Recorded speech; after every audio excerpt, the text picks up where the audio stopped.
We're here, jump off, and we're about to debate. So we've got SuperMalcom, we've got Kashmir, Kymberlee Jay, Jonzi D, myself, Hakeem, Twist and Pulse, and we've also got Tony Adigun, and finally on the end we've got Mr. Omar Paloma.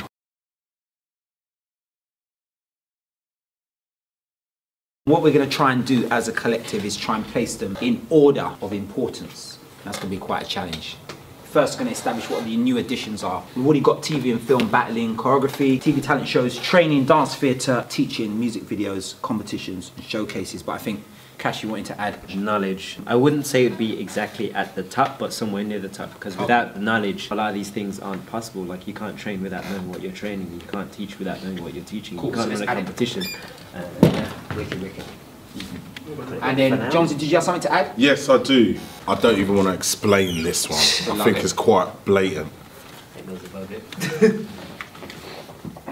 Alright, so we got to try and put these in order. Should we try the other way? What's the least important? Does anyone see anything? Music videos. Do you know what's funny about that? Music videos. Actually, no, tell her. Before TV talent shows came out, music videos was basically what people aspired to, because that was how you got your stuff out there. But now it's not? Now I think it's less so. I think I might argue that, because the other day I was thinking, how can we help? Like, Lucking was dying. I was speaking to Brooke. We feel that Lucking's dying in this country. One of the ways of making things popular is to make a music video with a crappy song, but do Lucking to it. You know, you know what I mean? But because those are the things that get the attention. Like Soulja Boy, how many people did that crazy dance? Like, it's just, I don't know. It's just an idea of a way. Because think about it. Jerking, popularized for music videos, all that kind of stuff. So I don't know, something. Move it down. I think it's good where it is.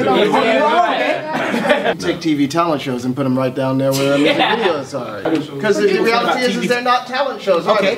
TV talent shows, music videos. Higher or lower? To a dancer, so what's important to a dancer? Important to you. I guess we're not meant to agree on this. Yeah, that's it's important, but more important than music videos. That's so it can stay up there above it at the moment. I think training needs to move right up. I agree. Training I agree. And knowledge. Training and knowledge are going to be at the top, near the top. Should we move training up? Yeah. And put it, okay. At the moment we've got To Love It is at the top. There you go, higher. So what's closely followed by Love It? Music. To Love It. Music? What do you mean? As in music. For me personally, music. Well, if you love it. I think you said the music makes the dance. If you don't like the music, you're not gonna like it. What's important for you as a dancer? Music. When you look at it that way, boom. So you love it, there's an argument that you have music and then you love it. For me, and then you love so. it. I think I would be like music first, Yeah, and then I love it because music wants to make me dance. Kim? Yeah, I agree. Music first. What is important for me as a dancer to love to dance? Yeah, that's the foundation.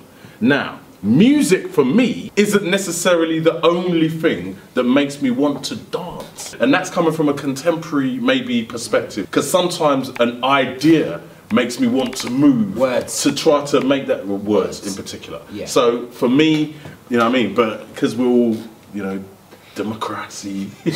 What's then is important?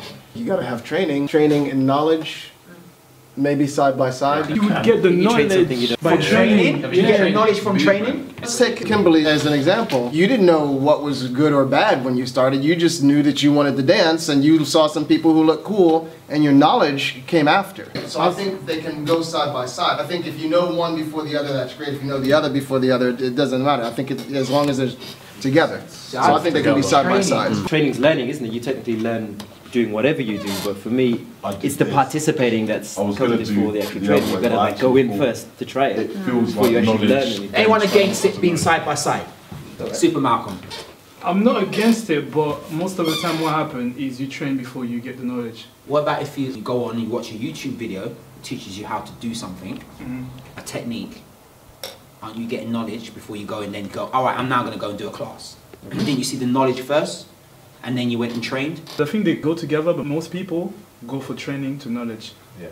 That's what happened. That's difficult. When I first started dancing, I would be in my house, in my bedroom. I don't know if it's the same for everybody, and I would just dance. I would just train myself. So I would consider that as training. Right. And then afterward, I found out, okay, you know. Actually, what I'm doing is not correct. Exactly. I need to take. Okay. Yeah. So I think my path was kind of like path of most dancers. It's kind of like training first, even if it's individual training. It doesn't have to be with somebody. After that, you acquire the knowledge. I agree, because I think essentially it's a natural instinct for me in terms of, I said previously about I've got a little little daughter and I haven't told her to do anything, but she hears the beat, she moves. So it's that natural instinct, translate that as training, and then from that kind of funnels you into the whole knowledge. It's that natural instinct that is the driving force. I'm wondering if a better word, or at least an equal word, might be awareness. Because sometimes it's just being aware that something exists, not necessarily knowing what it is. Yes, because for me, I got into it through my brothers. They just did it. And I was like, what are you doing? Knowledge. They told me and then and I did it. Sometimes when they did it, I looked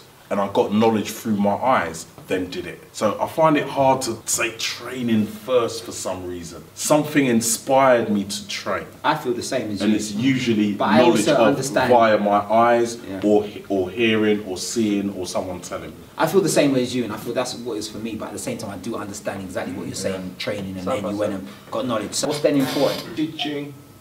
No. I would say battling, but I'd say change it to exchanging or sharing or dancing with people. If I went historically by what happened to me, it would probably be that. But what is really important to me now probably would be that. Yeah, same. Now, I feel that people are getting into it more through that, so that would be more important for them. But I got it and that's why this has got, that's That's same the as right- me. So which way do you think is the right way then? If you're talking about street dance. Which I think is the right way. I think Cyphering. cyphering. This is so important. Freestyle, the connection with music, the social dance. You get so much. Going back and doing the jump off back in the day when we did KI and that was a big turning point. That was a big chapter for us because I had battled back in the day, but then it was like that all kind of went out and it was all about sets. And it was all about size 9 and CNC and GWI and all that. And then jump off brought battling back and it was like, whoo! It reinforced for me how important it is to be able to battle. This is important. Ciphering On top. I think Put it together. Most people will probably get in there and start ciphering, and then when they're inspired, they're challenged by somebody, or they see a pretty girl or a handsome guy, So I guess then they ciphering might want to first, kind so of you're style it jamming, up a and little then bit. Battling first before ciphering? No, ciphering first. No, I'd say ciphering first and battling. And also that word battling is very strong.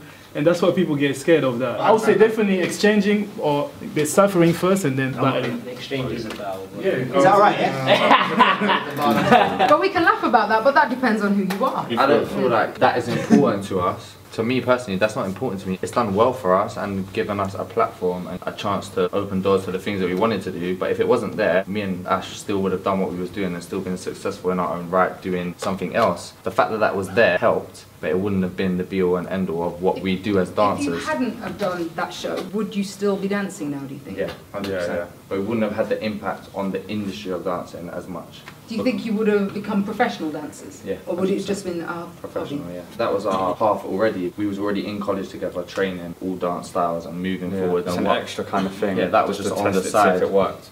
And So one more question. Would you guys consider entering a battle? I would. I wouldn't. You wouldn't? No. But why would you choose not to battle? Because then that would mean battling is further down the list for you. Yeah, I'd put choreography before battling, but battling is a scary word. So like maybe that word does need to be changed. Because when I see battling, I think of like negativity, people getting angry and scared and things like that. That's Interesting. Yeah. That's how I feel Yeah. as a person. When you say exchanging, that sounds so nice and loving. And In a sense, isn't that what ciphering is? It is the exchange. That is a problem for me. Because I'm a battler, I know what it is. It's not as scary as that. But for somebody that doesn't know what it is, like you were saying, it might sound like, oh, I don't want to go through that step. I might jump from ciphering all the way down to whatever. I think it's going to change anywhere you are now. It's If going you to get use very that word, difficult. use it but define it properly. It comes all the way down to the knowledge as well. So There's this idea that floats amongst the street dance scene that there's a massive divide between those who do commercial dance styles and those who are on the underground doing the battle styles. That actually they're worlds apart, could never come together or do anything in the same room together. But I think today has shown that, especially if this hierarchy idea is, is true, then everybody actually believes in the same thing, considering everybody comes from different backgrounds. And I thought that was really interesting Yeah, because same even as in my me. mind, but I've always seen them as very, very separate ideas, but actually they can come together. I'm thinking about what can be done in the future in terms of actually getting people together to talk and to discuss. I mean, right now, your general underground person will not have any sort of conversation with those who maybe have come from reality TV or are doing, commercial work and that sort of thing. Maybe it's time those conversations were had. choreography and teaching are the next main thing. You have to have teaching before Anyone? choreography. No, but as in you're making up your making up the choreography. I think you got to be confident in choreography before you can teach. That's how I see it. So You mean learning or creating choreography? creating. Okay. I think we just need to ascertain that there is a massive difference between choreography and teaching. Definitely. There are some people who are absolutely rubbish choreographers, but brilliant teachers. And vice versa. Yeah. If you're doing choreography, ask the question, do you want to test your choreography? As showcases become important, Yeah, move I up. think they need to move up, yeah. On your own then, or are you teaching other people your choreography and then showcasing it as a group, or are you doing it on your own? Are you doing it on your own, or are you That's teaching? interesting. You have the personal stuff on the top, and then you have what you want to share with the rest of the world on the bottom. And a lot of people don't want to teach until long after they're done kind of expressing their own self. It's really interesting that everything you could potentially make any money out of is at the bottom. Wow. But that means we're true to the love, innit? True to that, innit? Are we? I'm just saying, like, again, playing devil's advocate, I'm just saying that there's some people that made a big jump doing some of these things and completely bypassed. At this point, teaching. Now teaching has to move up. Before showcases. Yeah, before showcases. Yeah. Is it before choreography? It's alongside it. You don't always have to teach choreography though. Definitely. You quite often, I never do.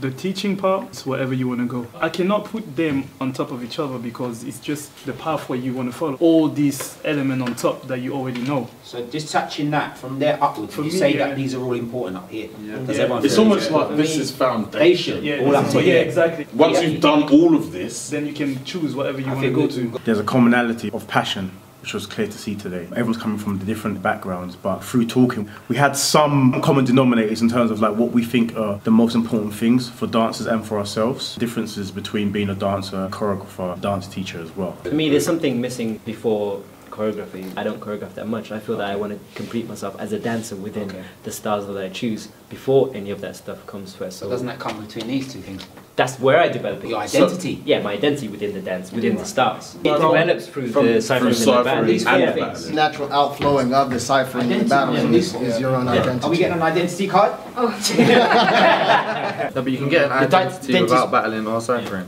You might have an identity and you go into a battle and you get influenced by someone and your identity changed slightly. a lot of dancers' identities now don't do any of this. Because they're going straight from here to that. Because they're choosing their path from whatever knowledge or training they're doing Or before. even choreography. So actually, this is a questionable foundation. Maybe identity doesn't even actually matter for some of them people. Sometimes the identity is made out of all those things that you pointed out. Yeah. And to be honest with you, a lot of those people don't realize that they don't have any individuality. How many times have you seen this is unique and you're like, Snapbacks.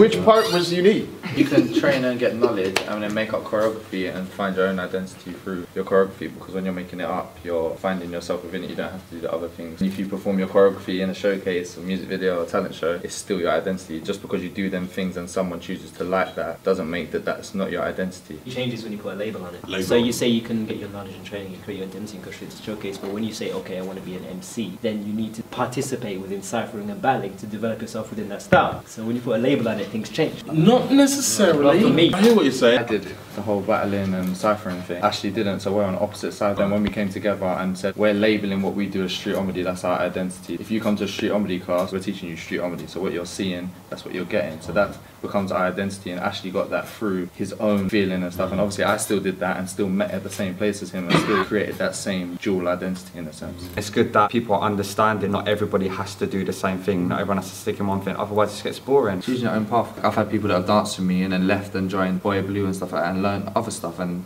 now they're doing their own thing and they're in the industry. But I feel like if we didn't pursue whatever we had done, some of these people wouldn't be there. Looking back to the initial conversations, we've had a lot of conversations on negativity, professionalism, buy-in, competition. The positive thing that's come out of this is that maybe 10 years ago, the industry was very small and there wasn't many different pathways, but now in this room alone, we've got people who are interested in different areas, which this has illustrated. I think that's a positive thing, rather than we're all just doing the same thing. The industry must be growing. So even though there's been all the negative talk throughout the conversation, it's got to still be a positive that the industry is growing. Maybe it's just a case of what do we do to sustain that.